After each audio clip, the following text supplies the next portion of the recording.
জানেনে, বহু সময়ত মাক দেউতাকে সন্তানৰ ভালৰ বাবে কিছুমান কথা কৈ পেলায়, কিন্তু সেই কথাবোৰে সন্তানৰ মনত গভীৰ আঘাত দিব পাৰে।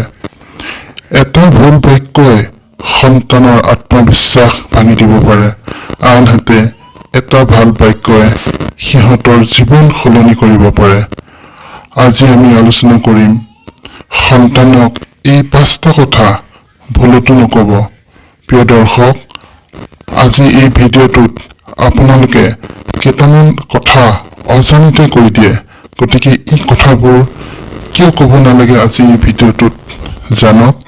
ভিডিঅ'টো শেষলৈ চাব, কাৰণ শেষৰ কথাটো প্ৰায় প্ৰতিগৰাকী মাক দেউতাকে অজানিতে কৈ পেলায়।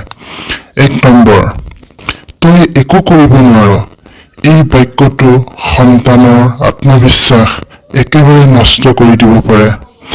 যদি সন্তানক বাৰে বাৰে কোৱা হয় যে তই একো কৰিব নোৱাৰ, তেন্তে তেওঁ সঁচাকৈয়ে নিজৰ ওপৰত বিশ্বাস হেৰুৱাব পাৰে।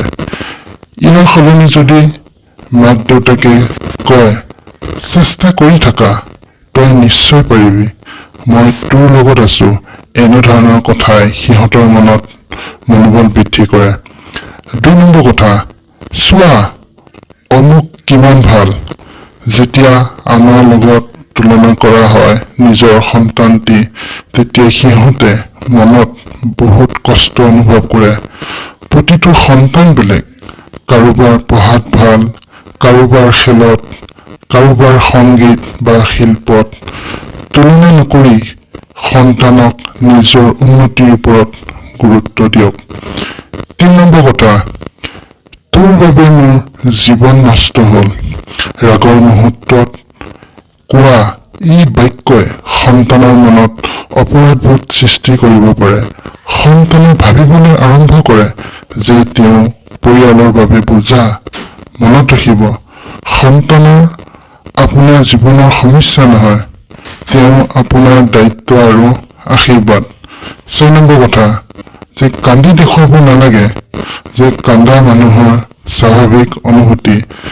যেতিয়া সন্তানক নিজৰ অনুভূতি প্ৰকাশ কৰিবলৈ দিয়া নহয়, তেতিয়া তেওঁ ভিতৰি ভিতৰি কষ্ট সাঁচি ৰাখে। ইয়াৰ সলনি সোধক, কি হৈছে তোমাৰ? মোক খুলি ক'ব পাৰিবানে?